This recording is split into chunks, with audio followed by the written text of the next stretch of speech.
On the big day, Alex's old flame, Lisa, made a surprise appearance. She showed up with her family, crashing the ceremony to spill the beans about a secret she'd once begged me to keep. She claimed she didn't want to live with regrets from her youth. Back before the college entrance exams, she was heading abroad for medical treatment and had pleaded with me not to tell Alex, worried it would mess up his focus. When Alex found out the truth, he accused me of scheming to keep them apart. Just before stepping into the hall, he grabbed me by the neck and snarled, "So this was your plan all along? I'm not gonna let you get away with it." Amid the pushing and shoving, I was shoved down the stairs. Shards of broken glass pierced my carotid artery and I bled out. When I opened my eyes again, I was back on the day Lisa had asked me to keep her secret. Half asleep, I was jolted awake by her voice. "Maya, Mom said she bought the plane tickets. We're leaving for treatment abroad tomorrow." I glanced at the old wall clock. It was 1:30 in the morning. I looked down at the cramped cot that served as my bed. Ever since Lisa moved into our house, she'd taken over my room. Mom said it was temporary, but I ended up sleeping on that rickety recliner from junior year all the way through senior year. Funny how fate plays out. The phantom pain in my neck and the haunting feeling of bleeding out still clung to me, making my breath quicken. Lisa seemed miffed that I hadn't responded. She gave my shoulder a firm tap. "Maya, I'm talking to you. Can you hear me?" Snapping back to reality, I met her expectant gaze. Without thinking twice, I swung my hand and slapped her hard. The sharp crack echoed in the silent room. She's always been so self-absorbed, only thinking of herself. In my last life, I'd stupidly put up with it, soaking up her negativity for over an hour, and ended up taking my first exam with a pounding headache. She was the one who asked me to keep her plans a secret, said it wouldn't hurt to wait, didn't want to distract Alex, he'd find out eventually. She acted like it was no big deal, but no sane person would think that way. We all thought that was behind us. She stayed abroad, living her life. Love, marriage, kids. Alex and I got together during her 3rd year overseas. He was the one who pursued me. Lisa even sent me a text wishing me well before the wedding. Yet there she was at my wedding, reminiscing with the man who was about to become my husband. Judging me, the one who kept her secret all those years. Did planes stop flying? Did all communication just fail between them? They didn't end up together, and somehow it was all my fault. Did I make Alex chase after me? Did I make them lose touch when she went abroad? Did I cut off all their lines of communication? Did I orchestrate Lisa's smooth journey from love to marriage to motherhood?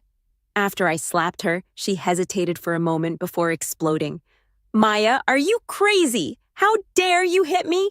I stood up, and before she could react, I slapped her again. If I'm gonna hit you, why wait for the right moment? Her leg was seriously messed up. She could barely hobble around. No match for me. Before long, I had her pinned to the ground, letting out all my pent-up frustration. I truly had enough. Lisa was my cousin, my uncle's daughter. Her parents split when she was young. Mom always said she was pitiful and told me to give in to her more. She lived with us from 2nd grade until she finished elementary school. Those 4 years were a living nightmare. I felt like her personal servant, a 24/7 nanny, even though we were only 6 months apart. If Lisa didn't do her homework, it was somehow my fault. I was selfish, only thinking of myself. When she got into fights at school and parents had to step in, I was blamed for not stopping her. When she stole money, I was accused of jealousy when I told her mom. And it didn't stop there. When her mom finally took her back after elementary school, I thought the nightmare was over. But then she reappeared in high school, and the horror show started all over again. By then, my uncle had passed away, and Mom became even more overbearing, saddling me with Lisa once more. Any issue Lisa had became my responsibility, more so than her own guardian's duty. Like when she insisted on riding a motorbike despite being too short, ending up fracturing her leg and possibly causing a lifelong limp. Mom blamed me for not watching over her and beat me with a clothes hanger, snapping 3 of them. My arm still aches when I lift it. The more I thought about it, the angrier I got, and I kept hitting her. With each slap, her face swelled. Just then, my parents finally showed up. Lisa's own mom couldn't stand our shabby house and was staying at a nearby hotel. Maybe Lisa couldn't bear to part with her full-time personal nanny, so she threw one last tantrum. Mom yanked me up and shoved me hard. I lost my footing and hit my head against a cabinet. Touching my head, my hand came away bloody. She looked genuinely shocked, hesitating before saying, "Maya, what's gotten into you in the middle of the night?" Still the same, never on my side. Across lifetimes, grievances piled up. I snapped. Wiping the blood from my forehead and smearing it across my face, I started pulling my hair and screaming, "Yeah, I'm crazy, driven mad by all of you." Did I ask to be born? Tomorrow's my college entrance exam, and she wakes me up in the middle of the night to hear her dumb love stories. I can't even refuse. What is your brother's daughter so special? Am I supposed to be her slave, her maid? I'm not inferior. It's this messed up life that makes me feel that way. I kept shouting, shaking my mom. She stood there stunned, holding her precious niece. She couldn't meet my eyes and muttered, "Mom didn't mean that. Lisa's still ill. Why are you arguing with her?" How dare I? How could someone like me dare to argue with Mom's noble niece? Maybe I'm not your real daughter, but even if I'm not, can't you show some decency? I've got my college entrance exam tomorrow. Can't you cut me some slack? I'm begging you, please. Family, we're supposed to be family, that's rich. Mom was about to hit me. I stepped back, bowed quickly, and kept repeating, "Please show some kindness, I'm begging you." This was her own tactic turned on her. Whenever I'd complain about her favoring Lisa, she'd either cry loudly, accusing me of ingratitude, or kneel down and say, "It's all my fault for bringing you into this world to suffer. I can't give you a good life. Go find another family." Where could a kid under 10 go? I could only stand there, letting her finish her act, absorbing all her negativity. Dad finally spoke up, pulling me up and saying, "Maya, it's late. How long are you going to make a scene?" I looked up and grinned. "Wow, Dad, you can talk? I thought you were invisible in this house." My sarcasm left him speechless. He looked like he wanted to blow up, but after glancing at the clock, it was nearly 2 a.m. He just shooed Mom and Lisa out. "You've got your exam tomorrow. Get some sleep." I stayed silent, face cold. Once they left, I slammed the door and locked it. Sleep was impossible. Even if I slept till dawn, I couldn't take the exam. It's been 7 years since I last took it. I'm so over this. Who wants to relive that? Why couldn't I just take the test and then come back? I'm fed up. If I bomb the exam, those two won't have it easy either. Didn't you blame me in the last life for holding you back? This time, I'll be the perfect martyr, fulfilling your dreams. Whether Alex notices or not is up to fate. Honestly, my neck still hurts. If I wasn't worried about causing a scene, I'd call him right now. Tell him to hurry up. His sweetheart is heading abroad, or else I'll turn into some three-headed monster to block their epic love. But in the dead of night, I just posted a vague update. My phone was falling apart. Lisa had broken it, and Mom had to give it to me. I'd saved up to fix it, being woken by that mad woman last night to hear her love story. She probably thought she wouldn't see me once she went abroad. After posting, I turned off my phone and tried to sleep. Maybe I'd never vented like this before, but after letting it out, I slept till dawn. Felt much better. I turned on my phone. Alex had been calling non-stop since last night. Great. I hope he does worse than me today. Seeing him frustrated makes me feel better. "Maya, what's going on? What happened to Lisa? Maya, don't you have basic manners? What's with your post? Are you so malicious you want to ruin someone's exam? Why is he acting like he can't read? Or am I just a glitch in their love story? Do they have to drag me in to explain? Is it that hard to understand? Am I your parent? Do I owe you answers?" He called back quickly. "Maya?" I never thought my name could sound so bitter. "Why are you calling me Dad, blowing up my phone in the middle of the night? Didn't your parents teach you manners? Now you come running to me?" "Maya, my patience has limits." I hung up right there. "I gave you a chance, and now you're talking about patience? Is Alex always this uptight? Besides trying to kill me in my last life, being around him now feels like having a criminal record." The phone kept ringing. After some thought, I answered. "Maya, where's Lisa?" "Who do you think you're talking to? Do I owe you something? Why should I care where she is, and why should I tell you?" "Maya, even if I don't know how we've upset you, please tell me, okay? It's really important." Pathetic. That's your attitude when asking for help? Why don't you call your dad and see? Oh, you don't want to? Fine, let's part ways. You must have multiple personalities. So little love. Why fake deep emotions? He hung up, frustrated. Starting the morning with a good argument felt oddly satisfying. After getting ready, I planned to grab some noodles before heading to the exam center. Thanks to Lisa's antics last night, my so-called loving parents probably felt guilty. They left me money for breakfast. In my last life, I made myself breakfast, feeling dizzy and foggy because my parents had gone early to see Lisa off. The morning test was for language arts. Even though I'd forgotten a lot from high school, it was my native tongue, so I managed. I finished quickly and was the first out of the exam hall. Every year, the media interviewed the first student to exit. At the corner of the stairs, I deliberately reopened the wound on my forehead, letting more blood flow. Covering my forehead with one hand, I ran toward the exit. Throughout the interview, I kept smiling. I said I felt hopeful about life. Once I went to college, I wouldn't have to endure beatings because of my cousin. This interview quickly went viral. If I just played the victim, maybe it wouldn't have gained traction. But I wanted contrast. The night before the exam, the daughter disturbed by others, the mother who hurt her own child for someone else's. Going to college meant no longer being beaten. My mom quickly became infamous. Back in the neighborhood, people pointed and whispered. At lunchtime, when I returned home, I ran into her furious gaze. Maya, what did you mean by those things you said to the reporter? What did you mean? What's wrong? Mom, your precious is going abroad. Are you still going to hit me? Maya, she slapped me. I wasn't dumb anymore. I refused to stand there and take it. I smiled provocatively. Looks like Mom doesn't love Lisa that much after all. Not going abroad to take care of her? Mom's love is fading? You need to step up, or Lisa's parents might divorce.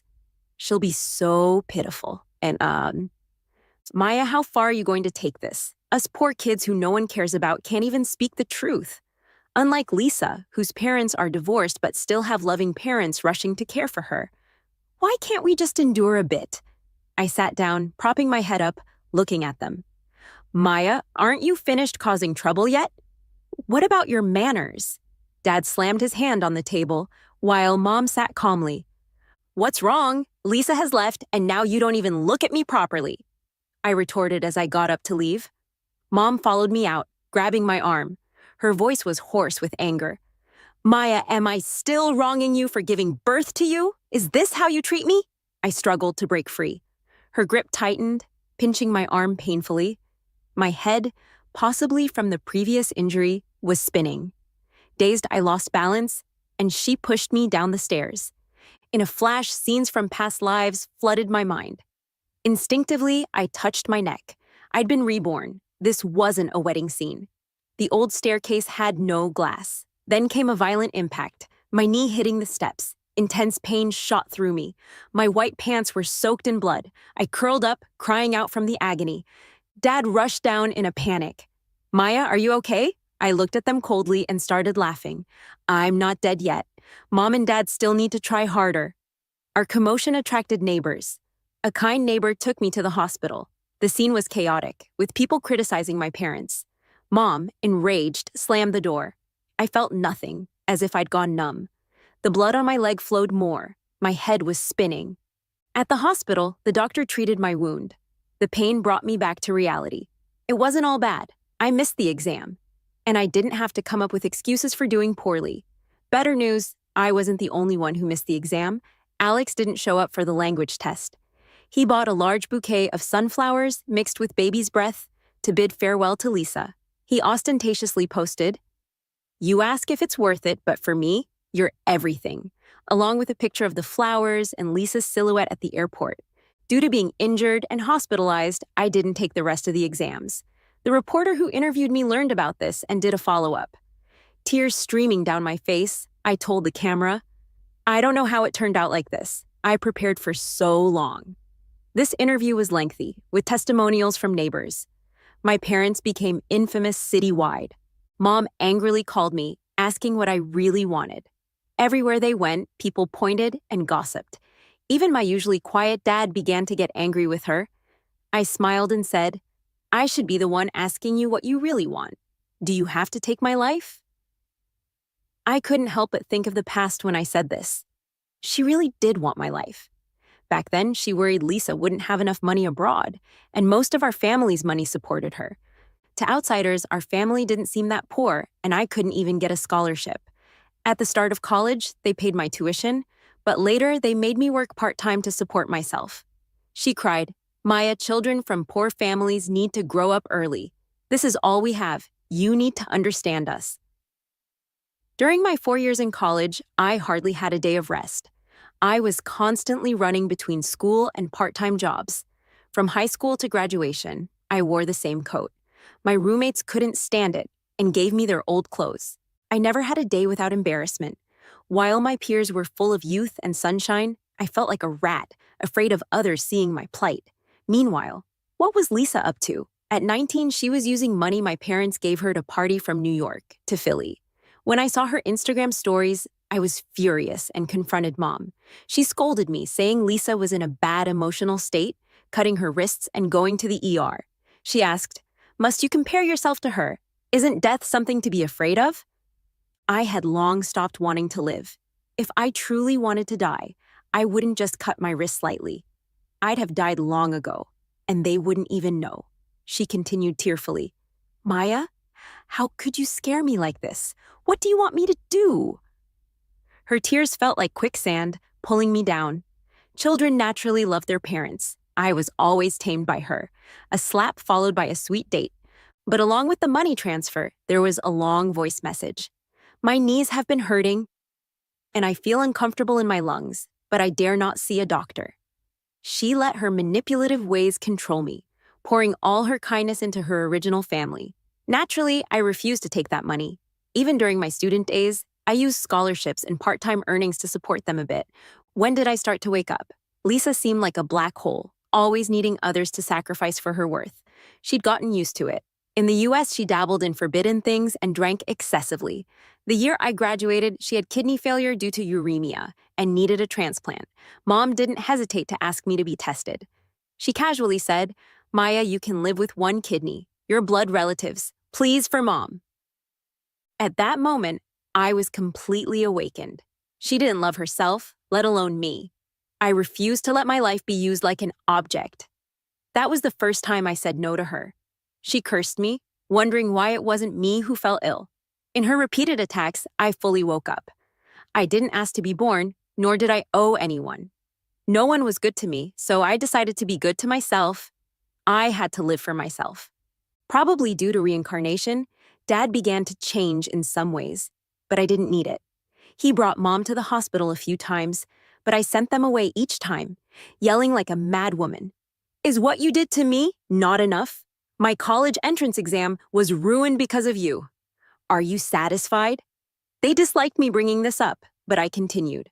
"Mom, you're the best mother in the world. You let me experience a unique life as a slave. My parents weren't as scary as I thought, so what was I afraid of in my past life? And why hadn't I taken that first step yet? After a week in the hospital, I limped out. I went back to Grandma's old house, where there was $12,000 hidden in the mud bricks. She left it for me before passing. She was so foresighted, worried I'd struggle after she was gone. The little old lady really loved me. She'd take a long ride to see me, even giving Lisa pocket money to please her. Breaking open the mud bricks under the bed, I took out the money wrapped in cloth. Tears rolled down my face. Why couldn't I have come back earlier? In the previous life, I survived with this money. I used it to buy goods for street vending in college, but it only provided subsistence. I wanted to open an online store, but was afraid of losing all the capital. Can't live like that. This life isn't so troublesome. Rebirth means there's an information gap. I have some knowledge about stocks and remember the ones that surged in recent years. With my ID, I went to the bank to get a card and bought a secondhand phone online. Before the new semester started, this money turned into over $270,000. Suddenly, I felt confident. Money really boosts confidence. At this time, Mom, to make me succumb, hadn't given me a penny for 2 months. I felt free and went back to Grandma's old house. Dad came back from a business trip and asked how I'd been living. "What? Curious how I haven't died yet, dear Dad?" "Maya, can you not be so sharp?" Dad didn't know. Oh, Dad never knows. If I really starved to death, the grass on my grave would be 3 meters high. You might even cry at the wrong grave. Forget it. I don't want to argue with you. What are your plans next? Studying requires money, right? Stop arguing with your mom. He tried to give me money, but I quickly stepped back. Don't. I didn't take it. You guys are more vicious than loan sharks. If I have to pay it back with my life, I dare not take it. Besides, this is Lisa's money. I dare not even look at it. Maya, how long are you going to make a fuss? How have you lived without money? Are you just thinking to ask me now? You didn't know. Now the whole city knows I'm worse off than an orphan. An orphan even gets a monthly subsidy of $1,200. Everyone pities me. I go out with a bowl every day, and someone gives me food out of compassion. The more I spoke, the uglier his face became. In the end, there was even a hint of guilt in his eyes. Don't say it, Dad. You've benefited from this disaster. Hurry up. Have more kids with Mom, so everyone knows you're producing slaves for the family. In the future, when these slaves go out to beg for sympathy, you don't even have to give them leftovers. It's a lucrative deal. Lisa will be even happier. Dad couldn't bear to hear more and left $2,000. I didn't care. The next day, I went to the post office and sent it to his workplace with a sticky note. World's best dad might be undergoing changes. Worried if my good dad has lost his mind, thinking of becoming a father. But Dad, you need to understand your identity. Do you have the right to use your money? Is it necessary for you to care for your child? You're not an ordinary man. You're the ironclad son-in-law. You gave birth to a slave, not a child to cherish. Today you dare to give 2 big ones to the slave as a reward. Tomorrow, are you going to neglect the family? When that happens, your Lisa will resent you. Are you going to blame me again? People really sent food. When I returned to the village, everyone probably knew my situation and invited me to eat at their homes. Quite touching. It felt like a decaying body suddenly saw sunlight. But I didn't need to eat others' food. Before she passed, Grandma stored 3,000 kilograms of millet in the granary for me. She was really afraid I'd starve. Before she died, she tightly held Dad's hand and made him promise not to sell the millet. He agreed, and only after she glanced at me did she close her eyes. Not long after, Mom said the millet had been stored too long and wasn't worth much. So she and Dad sold over 1,000 kilograms, until Dad started having nightmares, dreaming of Grandma questioning him. Then he didn't dare to sell more. They never went back to the old house. Only I would come back during vacations to clean up. I didn't want to see the old house fall into ruin. Cleaning it as neat as a pin felt like Grandma was still there. The millet had been there over 3 years. Grandma had been gone over 3 years. The garlic chives she planted still grew lush. Plus the eggs sent by village aunties. I cooked garlic chives with eggs. I left a meal in front of Grandma's tablet, as if she was still with me. Grandma, why couldn't I come back earlier? In the yard, Grandma planted 7 peach trees. They used to bear little fruit, but this year they yielded exceptionally well. One tree bore 200 to 300 kilograms. My daily routine was to sell peaches at the market in the morning, eat lunch, and read in the old house in the afternoon, and check stocks in the evening. When Dad found out about the peaches, he came to me once and praised me. Maya, Dad knows you're sensible now, earning money on your own so you don't need Dad's money. Your mom also cares about you a lot. Are you feeling moved again, my good Dad? Do you know why the peach trees suddenly bore so much fruit this year? Grandma said you were too good to me, which made the peach trees bear more as a reward for you. I looked at him with a smile. The afternoon sky was eerily yellow, trees whispering, distant birds screeching. He looked around in panic, left a word, and hurried off. Afraid of ghosts? I'm not afraid. I'd really like to meet one. Being alone in this world is too lonely. Soon the new semester began. My situation was special. Although I didn't take the college entrance exam, my previous assessments and final exam scores weren't bad. The school teachers found me and offered to waive my tuition and sponsor my living expenses. I declined and asked the teacher to help someone in need. When they asked about my life, I made up a story about winning $100,000 in a scratch-off ticket. Talking about stocks would require too much explanation. The teacher was moved by my gesture and told me to keep my lottery win a secret, probably because she knew about what happened during the exams. In the end, my tuition was waived and the living expenses were given to another financially challenged classmate. As soon as school started, I saw Alex in the new class. They say enemies meet on a narrow road. He walked straight toward me, knocked on my desk, and told me to go out. He had something to say. Why should I go out just because you ask me to? I retorted. Fine. If you want me to say it here, even if it means losing face, go ahead. You're also a girl. How can you ruin another girl's reputation? Don't you feel guilty? Why should people feel guilty for speaking the truth? Those who benefit from others' misfortune have no guilt. Those who disturb students preparing for exams in the middle of the night have no guilt. Those who shamelessly take advantage have no guilt. Why should we, normal people, feel guilty? It's really unlucky to be in the same class as you. My deskmate Chloe, a lovely girl, spoke with a red face after saying this, leaving Alex speechless. Alex used to be a good-looking, polite top student, and no one had ever mocked him like that. For a moment, he was lost for words, kicked over a nearby desk, and stormed off. As he reached the door, the owner of the desk, who had been in the restroom, returned and scolded, "Who has no manners and doesn't even bother to pick up a fallen desk?" Alex hesitated but didn't help, leaving quickly. Chloe and I helped pick up the books.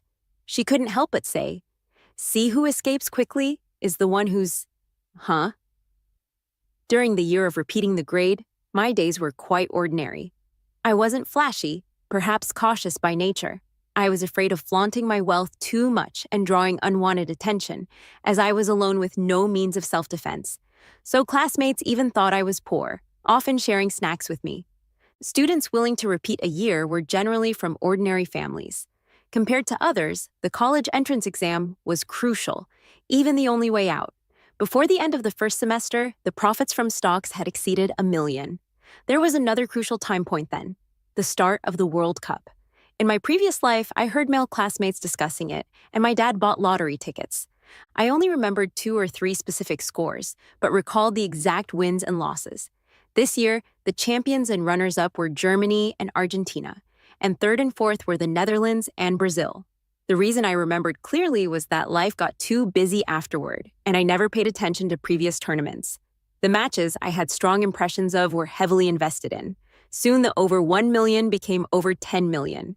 Because of fear of drawing attention, I sometimes took a taxi to other districts to make purchases. I didn't let anyone know about this money. To be honest, when this money poured into my account, my hands trembled. I'd never seen this much money in my past or present life combined. With money, many things got easier. I hired tutors for extra classes on high school subjects and studied with classmates. I told them it was sponsored by a kind-hearted person. Of course, Alex wouldn't attend classes with us due to his pride. Also, he seemed very busy daily. I later learned from classmates that he now worked part-time. He wanted to save money to visit Lisa during winter break. Even the cleverest person, if they don't cherish their talent, will have it taken back. He went from being in the top 10 of his grade to beyond the top 100. Winter break came soon, and besides extra classes, we only had about a dozen days off.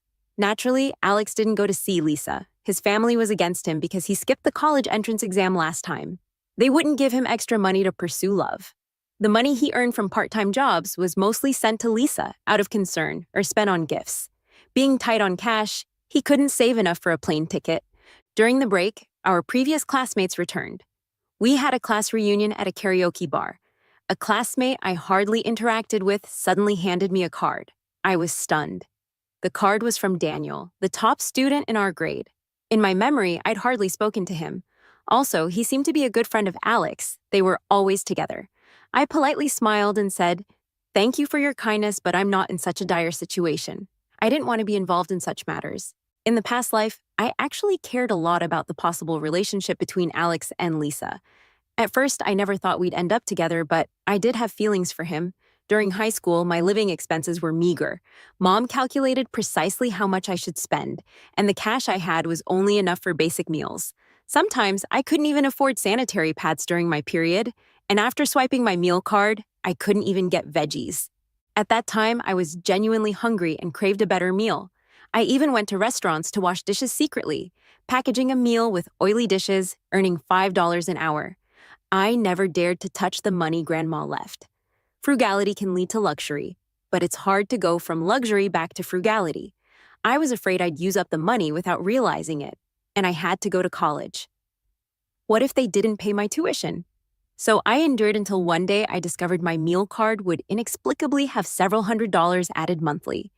I initially thought it was a school program to support students from impoverished backgrounds and felt motivated to study harder. The money improved my life a lot, until one day I returned to the classroom early and saw Alex stealing my meal card from my desk. I was furious. I thought, I'm already so poor. Does he have no conscience? I wanted to follow him to catch him in the act, but then I saw him load $500 onto the meal card. I couldn't describe how I felt. I stood there in shock. Besides Grandma, no one had ever treated me like that. Those feelings grew involuntarily. Later, when I found out about him and Lisa, I was a bit sad. But because of this incident, my tolerance for him increased each time he took advantage. I became their messenger of feelings. He asked me to take care of Lisa, and I did. When she was sick, I cooked porridge for her, did her laundry, helped with homework. Even Mom praised me. That was when I was at my lowest. I even wished he hadn't given that money so I wouldn't have to bear this moral pressure. I always felt I should repay him. Later, when he and Lisa broke up, he was desolate, getting drunk daily. After my part-time job, I'd help him, encourage him, and take him home late at night. When I came back to life, I wanted to settle this cause and effect, so I gave him $10,000. At first, he was stunned. I mentioned the meal card incident, but he remained silent and didn't take the money. Later, when he and Lisa were struggling financially, I seized the opportunity to give him the money. He clenched his fists and eventually said, "Consider this a loan. I'll pay you back." There was no future. That person would no longer have any relationship with me. Chloe knew about the meal card incident, but always thought the money might not be Alex's. I mean, if it wasn't his, wouldn't he have said something? When Daniel handed over the card, Chloe was there. She intentionally exclaimed loudly, "Our Maya doesn't need it." Last time that Alex secretly put money on her card, and when she found out, she returned it multiple times. What? The money wasn't his. It was Daniel who asked him to put money on the meal card, a guy next to Daniel exclaimed. Just as he finished, Alex returned from the bathroom. He overheard and stuttered. "I didn't say that money was from me. The money you gave me, I said it was a loan." "Then why didn't you say it wasn't yours?" Chloe retorted. Alex stood there, face red, not knowing what to say.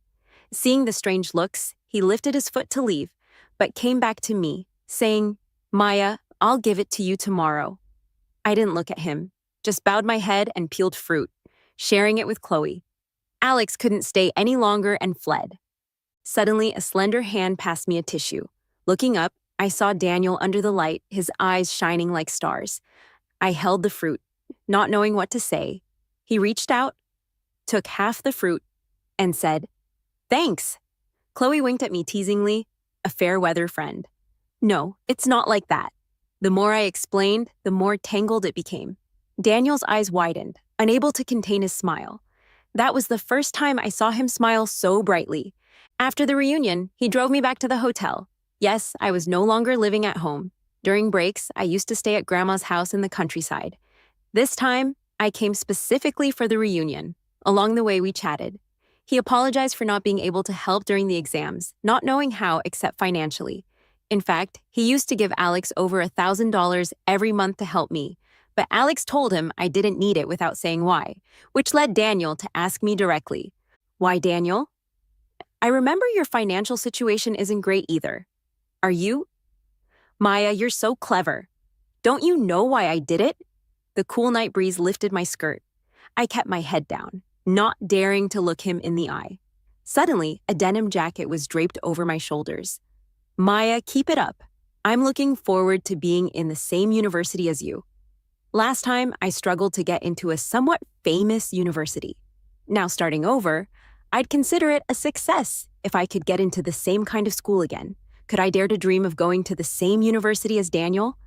I awkwardly raised my eyebrows. He reached toward my face, hesitated, then withdrew, his ears turning red.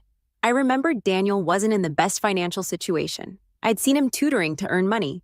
I felt embarrassed because I'd asked him for help with questions a few times.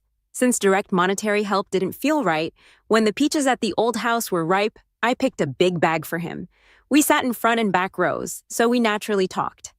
Every year, I'd give him a big bag of peaches, and he always looked indifferent. I didn't want to bother him too much, but I never expected. Forget it. I shouldn't dwell on this. I need to focus on relearning and preparing for the college entrance exams. I stayed in the hotel for one night, and when I went downstairs, Daniel had already arranged breakfast for me. He'd gone back to his own school. Apparently, there was a lot of work to do. Truly a genius student, already busy in his first year of university. The breakfast was exactly what I loved. I felt I should be calm and collected. Love is precious, life even more so, especially now that I'm kind of a rich woman. After breakfast, I returned to the old house. In the afternoon, I received a package. I went to town by bike to pick it up. It was a sack of books and notes, meticulously organized.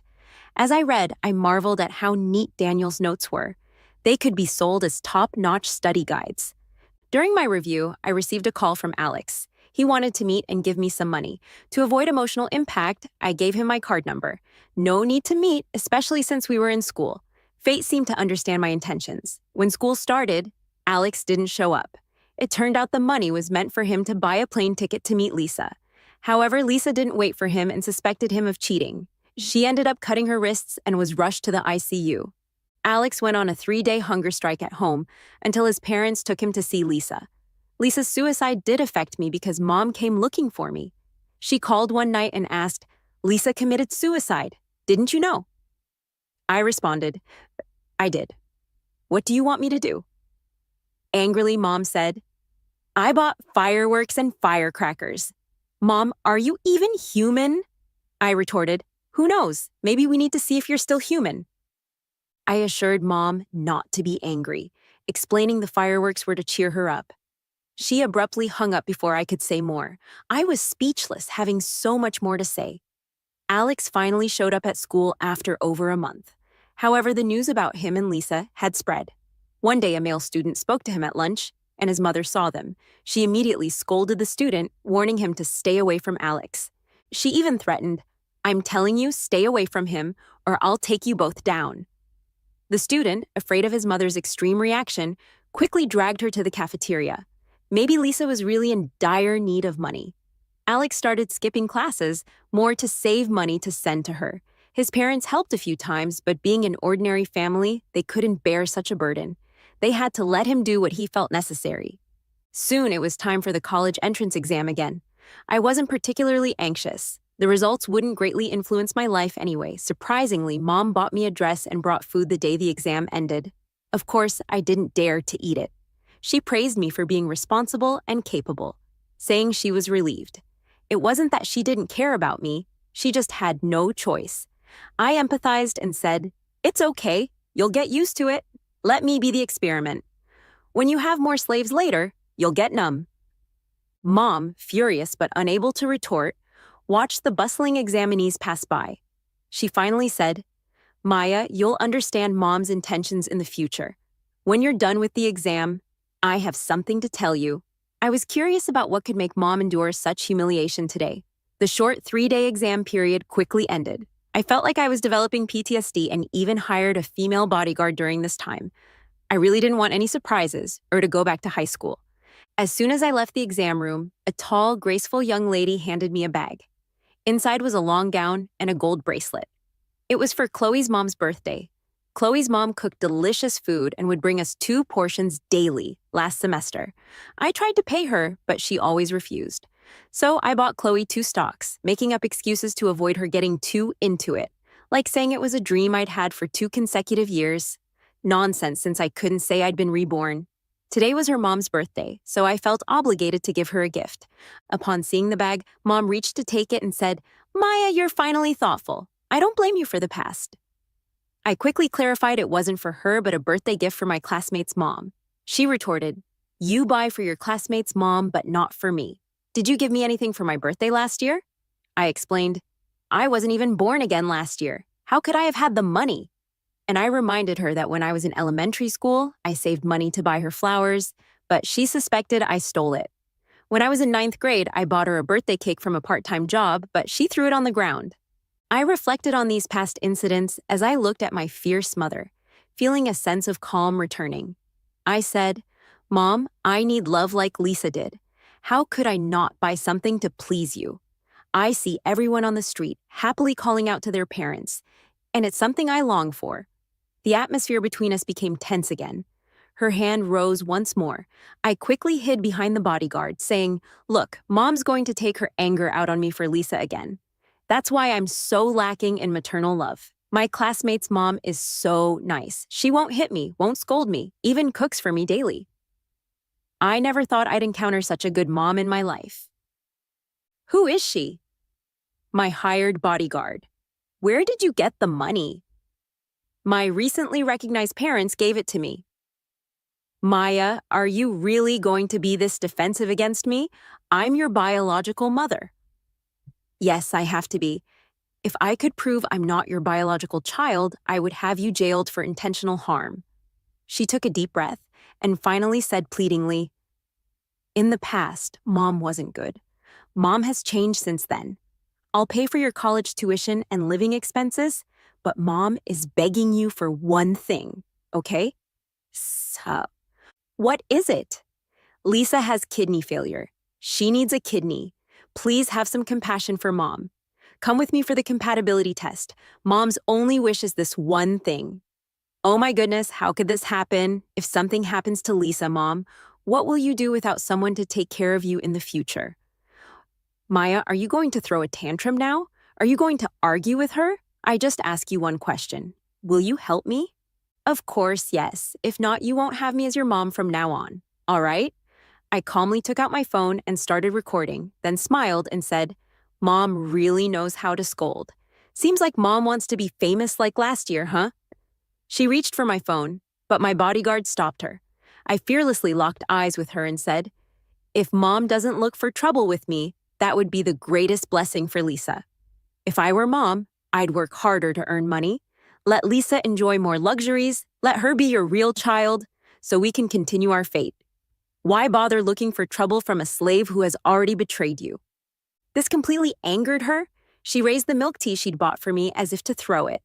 I held my phone and smiled. In the end, her hand hesitated in midair, then she turned and left without looking back. As soon as the exam results were out, Daniel called. "How did you do, Maya?" "I'm sorry, I didn't get into the school you wanted me to, but..." Surprisingly excited on the other end, I almost doubted if I heard correctly. After all, Daniel rarely showed emotions in his speech. To avoid awkwardness, I quickly interrupted, "I got into a university near your school." "It's okay, we're in the same city, we'll have many opportunities to meet." "Actually, going there is to make money. If not now, when will I invest in a company, buy a house, right? But I can't say that directly. Let's call it a beautiful misunderstanding. I'll charge into the future as an entrepreneur, a scientist with wealth. This year, my total income reached over $20 million. But Chloe doesn't seem very happy. She's puzzled how my grades were so good before repeating a year, but then weren't ideal. Even suspecting I hit my head when I fell down the stairs. I was happily looking at my report card. She put her hand on my shoulder and seriously said, "Maya, these grades shouldn't be yours. Do you want to work harder so we can go to the same school together?" I was touched but then rejected her. I have nothing now, but I have self-awareness. Suddenly thinking of Grandma, I felt sentimental, so I decided to visit her grave in the small town. The villagers were very welcoming, gave me fruits, and asked where the money came from. I said it was a reward from the school for doing well, along with assigning the bodyguard lady a teacher position. On the way back, passing through muddy country roads, I endured it, thinking to make up excuses in a year or two after college. I didn't deliberately inquire about what happened to Alex and Lisa, but they became so infamous that I could always hear gossip from other classmates. Alex had just finished the college entrance exams. He reluctantly got into an ordinary university, but didn't attend nor repeat a year. Instead, he went abroad to donate a kidney to Lisa. Truly a touching love story. I thought they'd stay abroad, and I'd never see them again in this life. But in my second year of college, they returned. By then, Alex's leg was lame. His days in Germany seemed very difficult. Without an education or special skill, after spending the money he took, he could only earn a living by washing dishes. Lisa had become accustomed to extravagant spending. Losing a kidney and living in hardship, his body couldn't endure. In less than a year, he started taking medication. After struggling for another year, they decided to return home. Upon returning, Alex hoped for support from his parents, but found out his mother had given birth to a second child and made it clear everything at home was for his younger brother. He had no connection anymore. The sudden turn was too fast. No matter how Alex pleaded, all he heard was, "You're grown up now. This is the path you chose. You can't blame us." Lisa initially wanted them to stay with my parents, but the house had been sold to pay for her surgery. So Alex had to rent a place and work part-time to support her. My parents were getting old, preoccupied. The allowance Mom gave was limited. Gradually, Lisa's mood became volatile. She self-harmed more, always pursuing Alex about whether he hated her. No matter how much he explained, she didn't believe him. Alex was overwhelmed with demanding jobs. He was already exhausted. She lost patience with him. The breaking point came when Alex found a part-time job at a bar. There, he saw Lisa kissing another man. He rushed over and punched the man, only to be tackled by the man's friends. In the chaos, someone smashed his left leg. The man later paid him some money as compensation. Lisa moved out of their rental house. As she left, she accused Alex, "I have no other choice. I feel like I'm dragging you down. I can only do this. I'm sorry in this lifetime. I'll repay you in the next." She left without sentiment, leaving behind a messy, moldy house. He saw his unfamiliar self in the mirror and wondered how he'd become like this. That night, after drinking heavily, he asked Lisa to meet, saying he still couldn't let her go and wanted to give her an unforgettable gift. Maybe Lisa was too confident, thinking Alex wouldn't blame her. She eagerly went, only to be splashed with sulfuric acid, almost destroying her entire face. After attacking Lisa, Alex rode away on his motorcycle. Ironically, the money for the bike came from the barman's compensation. With no plan, he slept under a bridge. He had a beautiful dream that night. In his dream, he didn't go to bid farewell to Lisa and cut off contact. He also dreamed of being with me. In the dream, I wasn't as sharp-tongued and harsh as now. I was gentle, comforting him, helping as much as I could. He realized he might have misunderstood. But for some reason, he couldn't say a word because the dream version of me was wonderful. Just before the wedding, Daniel came to find him. He gave them a wedding gift, a pair of expensive couple watches. He was really angry but couldn't find words. He thought it wasn't meant for himself. He was sure I was still on his mind. But what about me? Did I really like him? Or was I just touched by his help when I was in need, like topping up my meal card in secret? With these thoughts, he became increasingly uncomfortable. He often got angry with me over trivial matters, such as wedding invitations and seating arrangements. He repeatedly asked why I liked him. When I mentioned high school, he interrupted in a rage. Until Lisa's arrival, he erupted completely, being disgustingly hypocritical, and intentionally blamed everything on me. He really never intended to kill me. It was an accident. When he woke from the dream, he had everything figured out. The Maya in the dream must be real. But why? Why did she harm herself like that?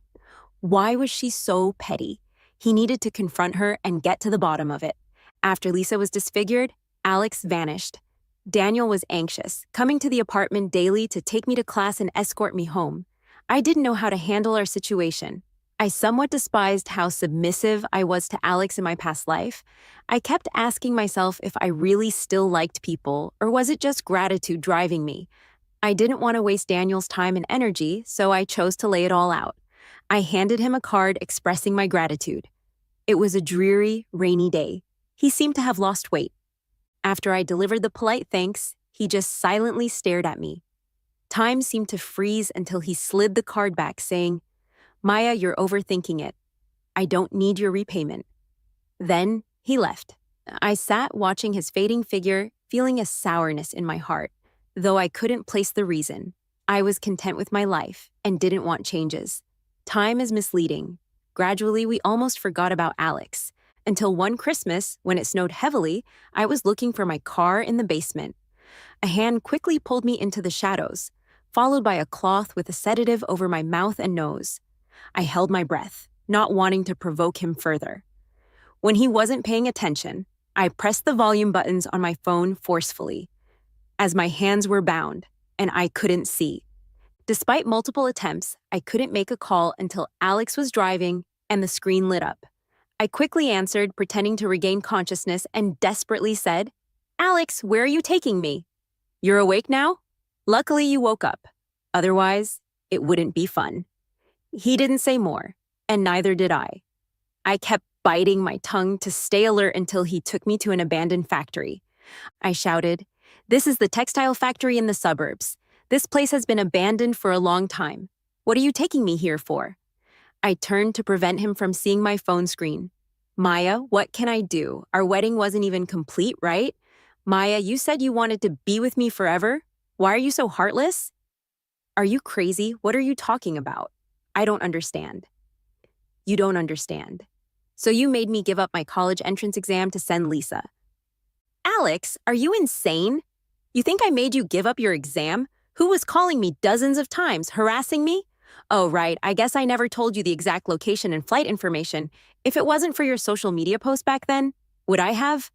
"What I post is my freedom. How come someone like you can still appear in this world after reincarnation?" "Maya, I might not be able to win over you now, but you're more likable than last life. Let's finish what we didn't complete this time, okay?" "Wait." As he spoke, he pinched my neck and covered my face with a drugged cloth. When I woke again, it was when Alex bit my neck. Sharp pain instantly sobered me up. I was already dressed in a white wedding dress by him. He dragged me up the stairs. I struggled fiercely, memories from my last life flashing before my eyes. Intense panic enveloped me. For a moment, I even thought of ending it with him. My hands were tied, and I could only bump into him while he was in a fit of rage. He was lucky not to roll down, but caught me by reaching out. I heard a crack in his ankle. He squatted, holding his foot and groaning. While he was distracted, I tried to run, but he pulled me back. He swung his arm and slapped me. My ears rang, and my vision blurred. "Maya, why are you so disobedient? Does it hurt?" "My heart really hurts, you know?" Pretending to be compassionate, he held my face, using his thumb to wipe the blood from the corner of my mouth. I bit down with all my strength, my mouth filled with a metallic taste. He kept struggling, but I didn't let go. He began hitting my head with his elbow. I kept biting until he kicked me in the stomach. I curled up from his kick, spitting out a chunk of skin. Alex winced in pain, took a while to recover. Seeming unsatisfied, he walked toward me, grabbed my hair, forced me to look at him, and slapped me a few times. My head was dizzy, and my resistance weakened. He dragged me to the rooftop. Gripping my neck tightly, he said, "Maya, let's start over and never hurt each other, okay?" I didn't say anything, still trying to struggle. He dragged me to the edge of the rooftop step by step. I suddenly understood his intention. He wanted us to jump together. He was truly mad. If I had a chance again, I'd kill him at the beginning. Just when I was hopeless, Daniel's voice rang out. "Alex, let her go. We can talk about other conditions." He cautiously watched as Alex held me. "You're here too. How dare you come? Daniel, my biggest regret is being like a brother to you. Why did you come to flaunt that watch? If you didn't come, why would I have lost control with her like that? How did it come to this between me and her?" Daniel seemed confused, but chose to go along. "So, you hate me the most, right? Then I should be the one you seek revenge on, right? Let her go. I'll let you seek revenge." "Daniel, this is none of your business. It has nothing to do with you," I yelled out of control. "Seems like you two have fallen for each other." He pulled me with one hand, threw a dagger with the other. "Then stab yourself twice, and I'll consider it. Otherwise, I'll push her off right now." Daniel picked up the dagger, gave me a glance, then stabbed without hesitation. My mind went blank. Tears flowed uncontrollably. With that stab, his beige sweater was stained with blood. "Continue faster," Alex urged excitedly. The second stab came quickly. He could hardly stand, half kneeling. Seeing him weak, Alex pounced on him, gripping his neck. "Aren't you so tough? How come you look like a half-dead dog now? My life is ruined. Why should you all have it easy? Let's go together." Before he could finish, I picked up the dagger and stabbed him in the lower back. He looked at me in shock. I broke free from the ropes binding me, at the cost of breaking my left thumb. Sirens could be heard in the distance. I couldn't care less. I stumbled toward Daniel. The intense pain in my hand seemed to numb me. I gently helped him up, yelling, "Help! Someone help! Come quick!" I tried to stop his bleeding, but the blood flowed like a dam bursting, staining my hands crimson. His eyes were about to close. Tears rolled down uncontrollably. That one stab left his entire body covered in blood. Faster, let's continue, urged Alex. Daniel was in surgery for 6 hours. I hadn't been this scared since Grandma passed away. Thankfully, he made it through. Chloe came to see us, crying in shock. I was mostly unharmed, just bruises and my left thumb aching. On the third day, he was allowed liquid food. I had some bland porridge made and fed it to him with one hand. He looked at me awkwardly and couldn't help but say, "Daniel is so rich. Why bother feeding me yourself? You could just pay someone." I didn't expect him to be so stingy, still remembering my previous refusal, but seeing his pale lips, I carefully coaxed him, saying, "I can't trust anyone else. How can I relax if someone else feeds you?" He turned his head away. I put down the spoon, reached out, and pinched his ear, saying, "So I carefully asked myself, how could it be just gratitude? It's because I like you too much that I dare not decide easily." His ear between my fingertips gradually turned red and warm. He still didn't turn his head. I leaned over, kissed his ear, then his chin. He looked back at me in surprise as I kissed his lips. "Daniel, thank you. Thank you for hanging in there. Thank you for coming to me again and again." Alex was sentenced to 20 years for his crimes. Except for Lisa, who visited him with her head covered, no one cared about his fate anymore. His crimes were judged by the law, and we had to start anew. Sometimes people can't confine themselves. I deliberately cut off all ties with the past. I don't want to recall the bad things or make myself sharp and crazy. As for my parents' future issues, I handed them over to the appropriate authorities.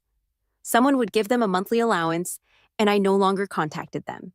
Unexpectedly, in this life, I received my mother's apology for the first time. She desperately tried to find me, spending a long time before knowing where I went to college. She wanted to see me urgently, but when she came, Daniel and I had already left. Daniel went abroad for further studies, and I went to take care of overseas business, all to relax in a new environment. She searched for everyone she could find, even finding Chloe. Chloe said she was a bit strange, repeatedly confirming with her whether I was still alive. She said she just wanted to see me once. I didn't agree. I only had someone pass on a message to her. "I've already repaid the life that belonged to my mother once. No need to meet again in this life." After that, I knew little about what happened next, only that she kicked Lisa out. She wrote many letters to me, but didn't have my address. It's too late now. It doesn't matter anymore. I will never look back.